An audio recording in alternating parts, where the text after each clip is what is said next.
Ration card रे आधार सेडिंग status केमिति check करि परिबे आपण माने ऑनलाइन द्वारा। चलंतु जीवा वीडियोटा को देरी न करी आरंभ करिबा। राशन कार्ड रे आधार कार्ड सेडिंग स्टाटस चेक करिबा को एले प्रथमे हमको प्ले स्टोर रु गोटे ऐप्सटा डाउनलोड करिबा को पड़िबो। एटारे देखंतु प्ले स्टोर देइछि। प्ले स्टोर टाको आमे ओपन करबा। एटारे प्ले स्टोर ओपन करी सारला पर एपरि इंटरफेस खोलिबो। एटारे जो सर्च बार देइछि, सर्च बार रे आमे एटारे सर्च करिबा। मेरा राशन लेखिकी सर्च करिबा। मु एटारे लेखिकी सर्च कर देउछि। सर्च करी सारला पर एपरि इंटरफेस खोलिबो। एटारे जो प्रथम ऐप्स टा बा एप्लीकेशन टा आसुछि Mera Ration national informative centre FCA division. ए ऐप्स टा को आमे इंस्टॉल कर देबा। एटारे इंस्टॉल देइछि। इंस्टॉल ऊपर क्लिक करिबा। आमे एटारे मु एटारे इंस्टॉल ऊपर क्लिक कर देउछि। इंस्टॉल ऊपर क्लिक करी सारला पर एटारे इंस्टॉल होछि ऐप्स।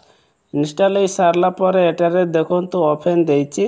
तारि ऊपर क्लिक करिबा। एबे आमे मु तारि ऊपर क्लिक कर देउछि। क्लिक करी सारला पर एपरि इंटरफेस खोलिबो। किछि समय लोडिंग नै सारला पर एपरि इंटरफेस खोलिबो। एटारे देखंतु समस्त डिटेल्स हिंदी रे शो करूछि। आमे एटारे इंग्लिश रे शो करिबा। तणु एटारे देखंतु 3 डॉट देइछि।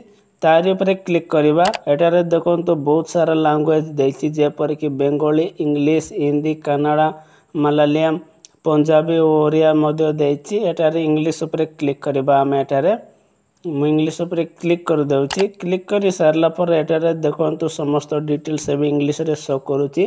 आमे एटारे जेहेतु रेशन कार्ड रे आधार सेडिंग अछि कि नाही चेक करिबा को हेले एटारे देखंतु आधार सेडिंग देइछि।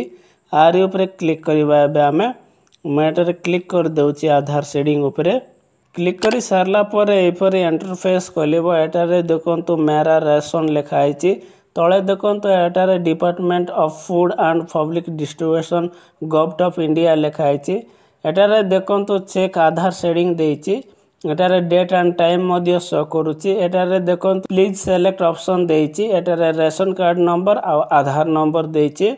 आपण माने दुईटा मध्यरु जे कोनसी गोटे नंबर एंटर करि कि आपण माने आधार सेडिंग चेक करि पारबे। एटारे मो रेशन कार्ड नंबर पाकरे ही रहिबा को देई सारला परे एटारे आमे रेशन कार्ड नंबर टाको एंटर कर देबा। रेशन कार्ड नंबर एंटर करि सारला पर एटारे देखंतु सबमिट देइछि। तारि ऊपर क्लिक करिबा। बे आमे क्लिक करि सारला पर एटारे देखंतु आधार सेडिंग डिटेल्स शो करूछि। एटारे डेट एंड टाइम मध्य शो करूछि। एटारे देखंतु होम स्टेट देइछि। देखंतु एटारे होम डिस्ट्रिक्ट देइछि। एटारे स्कीम मध्य देइछि। रेशन कार्ड नंबर मध्य एटारे शो करूछि। एटारे FPS ID मध्य शो करूछि। देखंतु तळे एटारे ONORC एलिजिबिलिटी मध्य एटारे शो करूछि। एटारे देखंतु रेशन कार्ड रे जेते जण मेंबर थिबे समस्तଙ୍କର ना एटारे शो करूछि।